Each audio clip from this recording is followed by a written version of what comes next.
Cette semaine, nous discutons de l'atome, des éléments et du tableau périodique. Comme vous le savez sans doute, les atomes sont composés de noyaux positifs entourés d'électrons négatifs. Le noyau a une charge positive parce qu'il contient des protons qui sont chargés positivement et des neutrons qui sont neutres. L'hydrogène est en fait l'atome le plus petit. Un seul proton et un seul électron. Un atome d'hydrogène est exactement le même que n'importe quel autre atome d'hydrogène, qu'il soit dans l'eau ou dans le plastique, dans le gaz hydrogène, dans l'eau sur Mars, entraînant la fusion dans le Soleil ou flottant librement dans l'espace.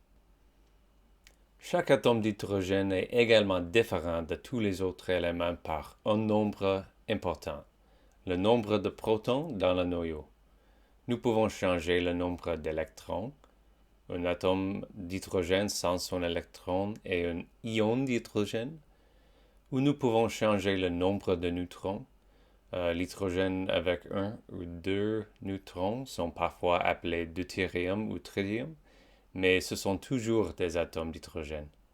Mais si on ajoute un proton de plus, il devient de l'hélium, un autre élément aux propriétés chimiques fondamentalement différentes. Le nombre de protons dans le noyau change la charge du noyau et cela change tout.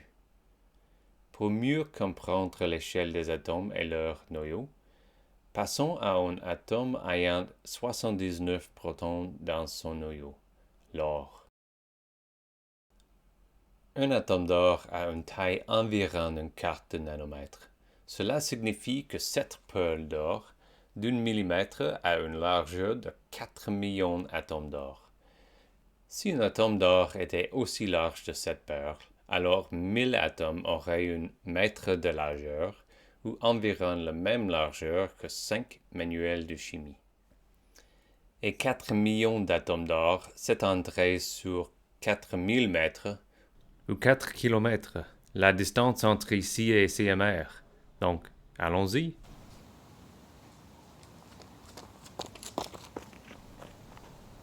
Et finalement, 4 millions d'atomes d'or si chaque atome avait un diamètre d'un millimètre. Et notre règle nous souhaite bienvenue. Si un atome d'or avait 10 mètres de diamètre, son noyau ne ferait qu'un millimètre de large, ce qui représente un 10 millième de la largeur qui contient presque toute la masse de l'atome. Les interactions entre le noyau et ses électrons sont responsables pour les propriétés chimiques de l'atome, et c'est ce que nous allons examiner au cours de la semaine.